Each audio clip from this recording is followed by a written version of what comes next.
Assalamualaikum warahmatullahi wabarakatuh. Nama saya Isti Safitri, mahasiswa semester 3 Fakultas Hukum Universitas Surya Kencana.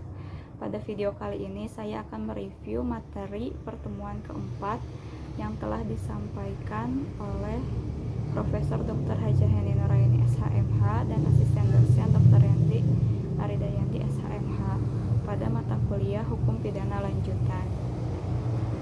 Pada pertemuan sebelumnya telah dijelaskan bentuk-bentuk penyertaan. Yang pertama yaitu bentuk ke-1 pleger atau dadar, dan pada pertemuan ini akan dijelaskan bentuk kedua sampai dengan bentuk kelima.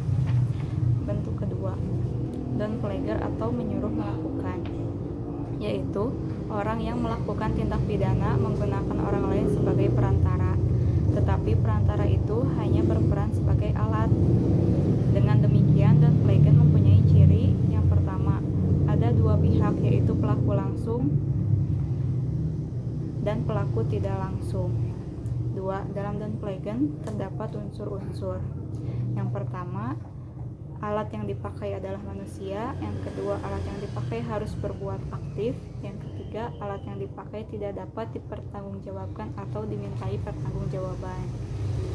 Penyebab tidak dapat dimintai pertanggungjawaban pidana terhadap orang yang disuruh adalah karena orang tersebut hanya berperan sebagai alat atau pelaku material yang didasarkan pada 1. Tidak sempurna pertumbuhan jiwanya dalam pasal 44. 2. Adanya keadaan yang memaksa pada pasal 48. 3. Ada perintah jabatan yang tidak sah dalam pasal 51 ayat 2. 4. Adanya kekeliruan atau pemalsuan. 5. Tidak mempunyai maksud untuk melakukan kejahatan seperti disyaratkan dalam undang-undang. Selanjutnya bentuk ketiga, yaitu turut serta melakukan atau made the pleger. KUHP tidak memberikan definisi tetapi memberikan pengertian bahwa orang yang turut serta melakukan atau made the pleger ialah orang yang dengan sengaja turut berbuat atau turut mengerjakan terjadinya sesuatu. Syarat-syarat turut serta melakukan atau made the pleger adalah 1. Ada kerjasama secara sadar. 2. Ada kerjasama secara fisik.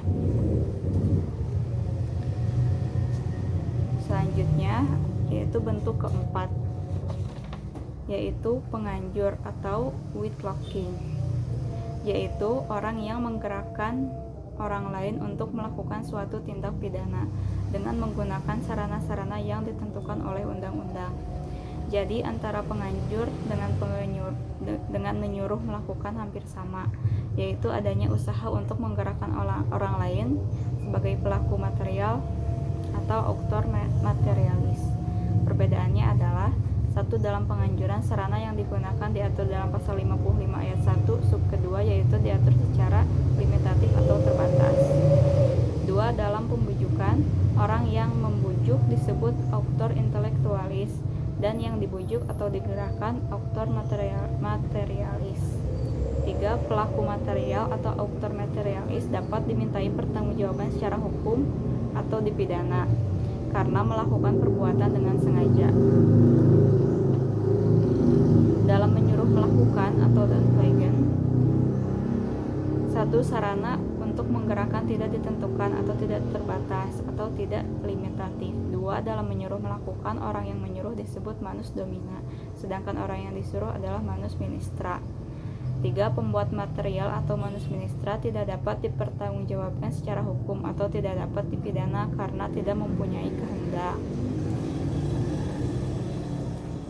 Selanjutnya yaitu bentuk kelima, yaitu medeplichte atau pembantuan. Diatur dalam pasal 56 KUHP, yaitu ada dua bentuk. Yang pertama, pada saat kejahatan dilakukan, dalam hal ini tidak ditentukan bentuknya secara limitatif dalam undang-undang. 2. Sebelum kejahatan dilakukan, dalam hal ini undang-undang memberikan batasan atau limitatif, yaitu berupa memberi kesempatan, sarana, atau keterangan. Pertanggungjawaban pembantu.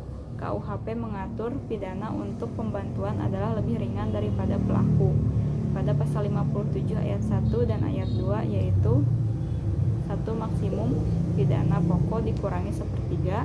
2. Apabila kejahatan diancam pidana mati atau seumur hidup, maka maksimum pidananya adalah 15 tahun. Sekian yang dapat saya sampaikan. Terima kasih. Wassalamualaikum warahmatullahi wabarakatuh.